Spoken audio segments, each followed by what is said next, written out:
Hello दोस्तों, नमस्कार। मैं हूँ रेखा उपाध्याय। अपने यूट्यूब चैनल पे आप सभी का स्वागत करती हूँ। आज एक बहुत प्यारा देवी पचरा गीत सुनाने जा रही हूँ। आप सबको अच्छा लगेगा तो कमेंट में जरूर बताना।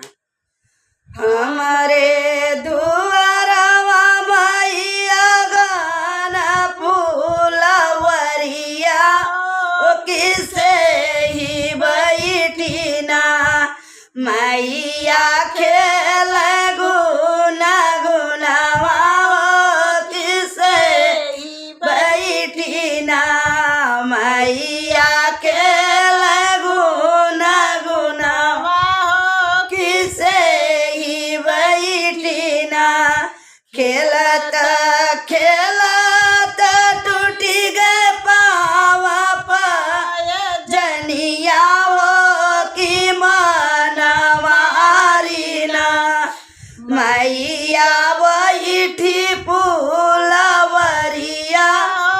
कि मन मारी ना मैया बैठी फूलवरिया कि मन मारी ना।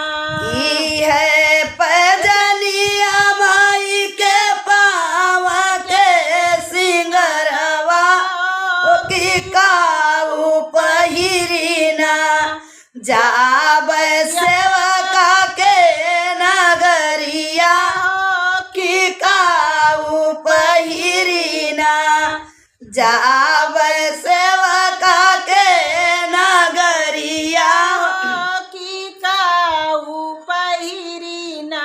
भोरवा से होई गईल दिन दुपहरिया की के न जोड़ई है ना माई के पावा जनिया के ना जोड़ई है ना हमारे पावा के पजनिया के न जोड़ई है ना ठाड़ी होई के बोल लाली रेखा बिटिया बाबो कि हम जोड़ऊ बहना मैया तोरी पाया जनिया की हम न जोड़ऊ बहना मैया तोरी पाया जनिया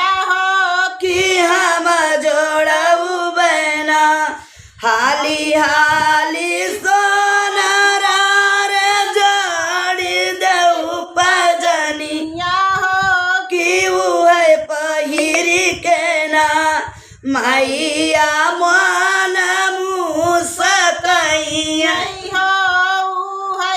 पहिरी के ना मैया मन मुसकैया कि उहे पहिरी के ना मैया ठुमकत की जई ओ कि उहे पहिरी के ना मैया ठुमकत की जई